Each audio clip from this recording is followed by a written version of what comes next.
ผมมาหาบ่ไปเตยน่ะไปอยู่โอ้ยงอยๆเงาๆอยู่นี่น่ะน้องเพิ่นนี่แล้วบ่สดบ่ซื่นบ่สดบ่ใสเลย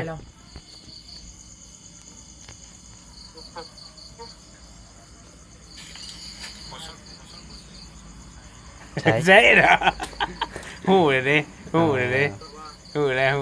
อยู่ใช้เดี๋ยวนี้กำลังชื่อกับโอเคฉันน้องโอเคบ่เป็นหยังนึกว่าสิมา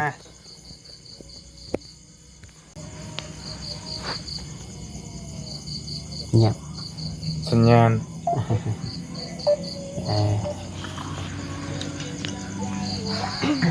โอเคน้องบ่เป็นหยังนึกว่าสิมาซะดอกเพิ่นโทรหาบ่มาบ่ว่าหยอกเพิ่นว่าไปเตยงอยเงียวอยู่เพิ่นงอยลีนอยู่แล้วเพิ่นว่าโอ้ยเพลงเมื่อยเด้แล้วเจ้าบ่ได้ยิ้มเฟ้ยเด้ฮะเฟ้ยแล้วแรงนี่นอนฟันหาอีกฟันเห็นอีกบ่จักเนาะเอาล่ะกินข้าวอยู่กับ3คนน้องเบลไอ้นิวว่ามาบอยบี้มื้อนี้ถามดีบ่น่ะเอาเว้าอีนี้นี่แล้วบ่ได้เป็นคอนเทนต์เด้อตอนนี้เนาะสนิทเลยเองได้บ่นิวแล้วก็ว่าจะคือบ่ทันโทรถามแชทถามเพิ่นเองบ่มีเฟซลาวโอ้เพิ่นเอาไว้กันไว้บ่ซะจังว่าน้ำเพิ่นนี่แหละโอ้ไอ้ไงลังนี่ได้ช็อตคักเด้บ่อยากได้ปานใดตัวนี้อุ๊ยแล้วจ้ะย่านอุ้มพาไปห้องหมอบ่ได้ลูกชายก็จักสิอุ้มได้หรือบ่ได้อยู่คนละขาแหน่ไปเท่านี้แล้ว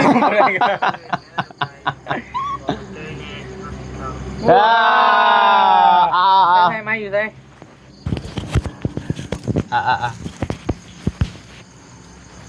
มื้ออื่นเด้อไปบอกไปเตยแน่กินฮอดคือเก่า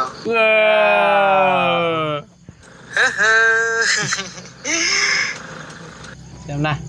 จำนี่แหละกินฮอดคือเก่าที่นี่ก็คือสิกินฮอดอีหลีอยู่บางช่วงนี่เอาเลย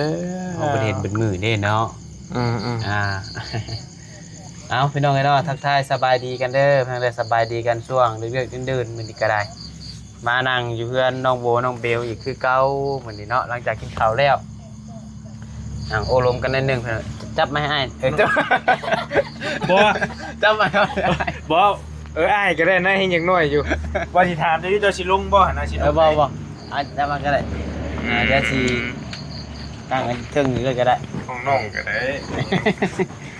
ยังบ่อยากถามบ่เดี๋ยวบ่ได้แล้วสังขารไปก่อน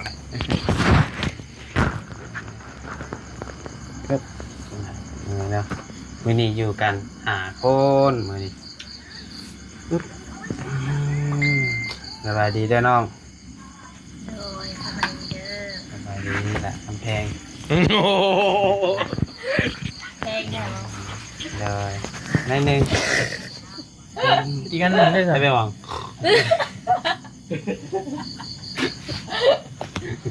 ยังบ่สาวหัวขวด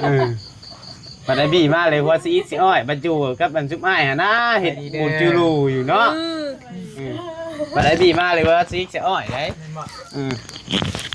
ว่าแล้วเนาะ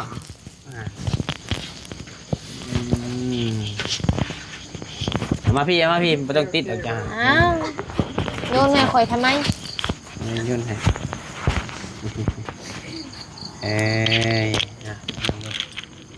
เลยสัมภาษณ์ลายมือได้นี่ไปทำซุปดิบลายมือเลยทำซุปดิบเป็นได้ไรเบลได้ทำซุปดิบฮะสบายดีเด้อพ่อพี่น้องเด้อพากันกินเขาแล้ว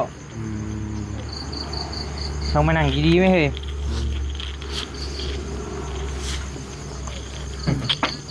ฮ้ยจิโร่นะไม่ใช่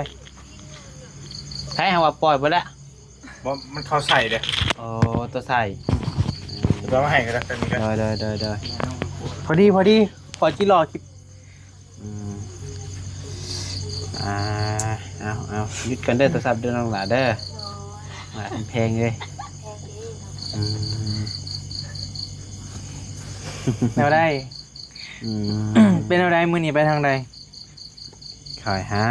ไม่ได้ไปทางใดไปสร้างบล็อกให้พ่อสร้างเลยกลับมาคือว่านั่น สั่งบ่ให้บ่สร้าง โดย จักก้อนนะ 1,000 ก้อน โอ้พันก้อน แม่น โอ้แล้วเลยเด้หั่น โดย มีหยังบ่ ขณะนี้เนาะคนเฮาเนาะขณะอยู่กับคนนั้นนั่นอบอุ่นแหละสิเป็นอันนี้ โอ้โหหัวเจ้า นี่หัวเจ้าหัวยังดิ เป็นหยัง หัวอ้ายยังไงนะนะให้มันตลกประดานผมเจ้าได้สับไปทางใด ไปเบิ่งเพื่อนน้องน้อย ก็ว่าเห็นสั่งไปสั่งแห่สั่งทรายได้ละบ่ ได้แล้วมื้อเพิ่นเอามาส่งบ่ 10,000บ่ โดย เอานำมันพูนะฮะ แม่น เจ้า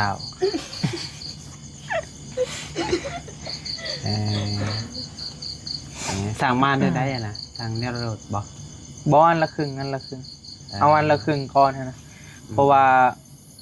อันนั้นมันก็พอมันก็น่าจะพอแล้วสำหรับอันเทหยังนะแต่บัดแล้วจะว่ากันใหม่แม่นพอเฮาย่านเฮายังให้งบมันยังเหลือค่าสร้างเด้บ่พอเท่าใดก็จังว่ากันนะ อ๋อคือสิจงค่าสร้างเลยบ่ตัว10,000นะ บ่ก็เอามาซื้ออุปกรณ์นี่แหละยังค่าสร้างยังบ่ทันว่าดอกแต่พอไม้อยากให้มันเรื่อยๆไว้หั่นนะกันยังบ่พอก็ให้มันสำเร็จ อันเรื่องค่าสร้างก็ดีสิบ่ แม่น พออยากให้มันได้ตั้งขึ้นเด้ อยากให้ได้ตั้ง เจ้าถามมาเท่าได้ค่าสร้าง ถามเบิ่งมื้อเช้านี่เพิ่นว่ารวมเบิดเลยก็ตั้งเสาก็แอลเทคาน โดย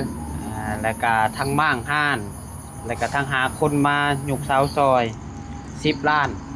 10 ล้าน โดย10 ล้าน มั่ง แต่ ห้างยกเสา แม่นแต่ในกรณีเฮาม่างเสาเองเฮาม่างห้านเอง โดย แล้วเพิ่นสิตัดออกอีกล้านหนึงคะแนนเฮาอันม่างเองหั่นน่ะ มั่งเฮงเล็กยังละ9ล้าน แม่นม่างเองแหละเหลือ9 ล้าน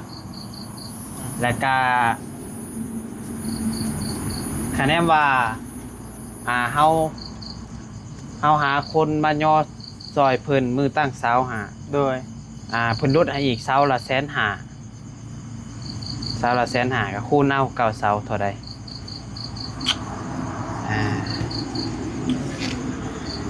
พอไล่เบิ่งคือว่ายังเหลือประมาณ7 ล้านปลายนี่ล่ะ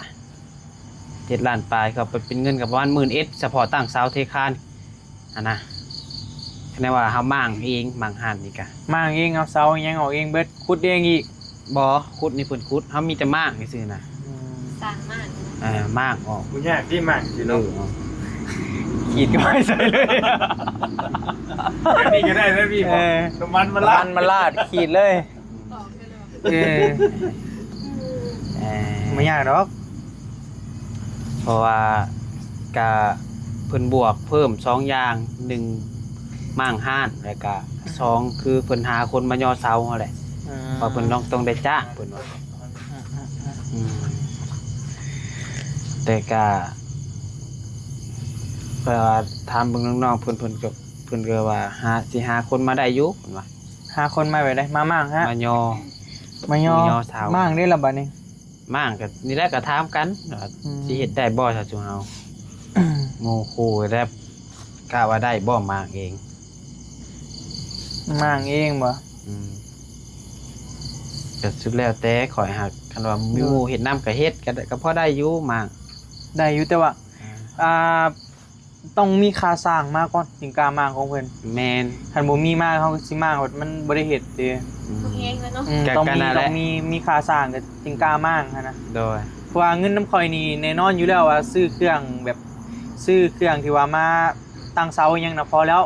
แต่เป็นปูนเป็นอิหยังทรายแห้ เฉ ง พาะ นะ เฉพาะกอแอลที่ซื้อพอกัน ยัง เนาะ ขาดแต่ค่าสร้างนั่นแหละแต่ก็สิเหลืออยู่หรอก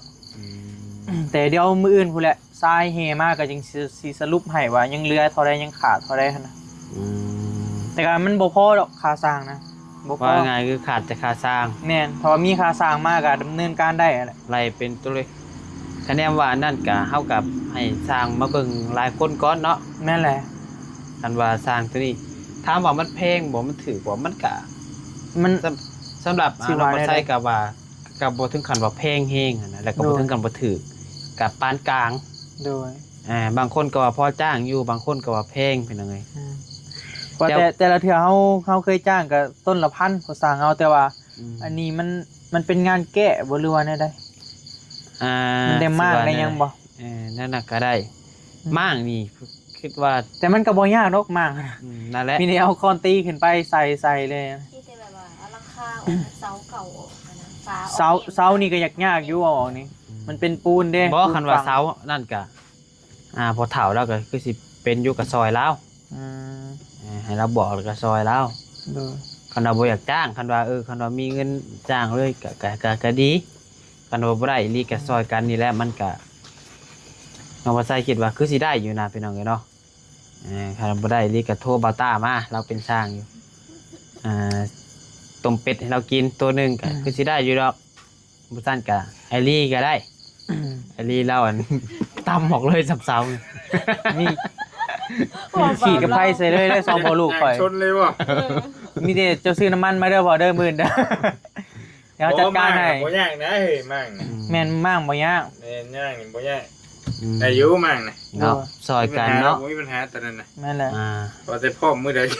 บ่ ขอแต่มีเงินค่าสร้างมานะต้องมีเงินค่าสร้างก่อนเนาะเขาจึงกล้า บ่ย่าง เป็นมั่งของเราแบบ เขาต้องป้องก่อนนั่นแหละ แม่เลย บ่ในกรณีเฮาสิมั่งเฮาก็ต้องรวมกับเพิ่นอีกเทื่อนึงเนาะ โดย ทางไม่ถามเพิ่นนั่นแหละ ว่าเพิ่นโอเคบ่นะบางทีแบบเฮามีแต่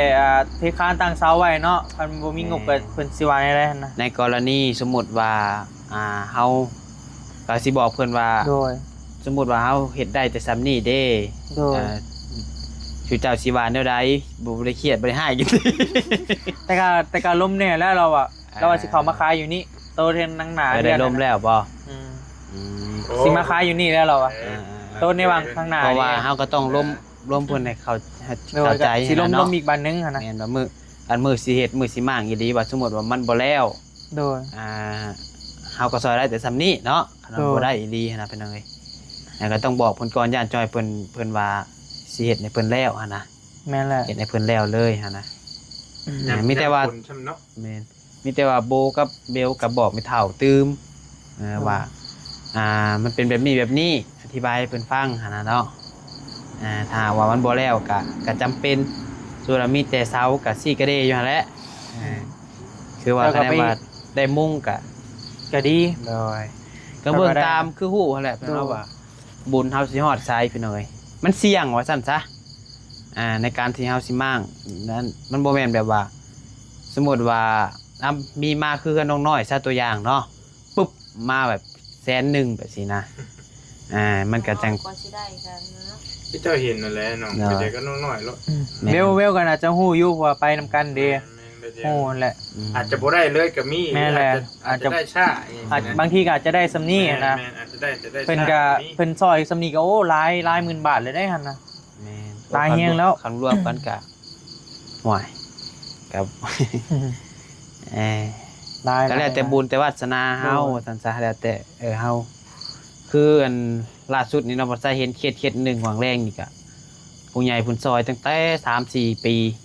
จนปัจจุบันนี่พี่น้องเนาะปัจจุบันนี่เมื่อก่อนน่ะซื้อรถจักรนั่นแหละคันหนึงขี่จนเพ่วะ อืม มื้อนี้อีกรถจักรเพ่ซื้อไปให้ใหม่อีกรถไทยเลยบาทนี่40,000 50,000กว่าบาทคือเฮาซื้อมาให้อันน้าสาวของน้องโบน้องเบลนี่นะ ได้ สอนแล้วสอนอีกเนาะ แม่นแบบว่าก็แล้วแต่บุญวาสนานะคือเคสนั้นก็แบบเพิ่นซอยผู้ใหญ่แม่ฮักเพิ่นนั่นแหละแบบเพิ่นซอยตลอดเลยพี่น้องเนาะเพื่อนซานซื้อรถไถให้ซื้อรถจักรให้ซื้อรถจัมโบ้ให้แบบ เพื่อนกำลังบักใจ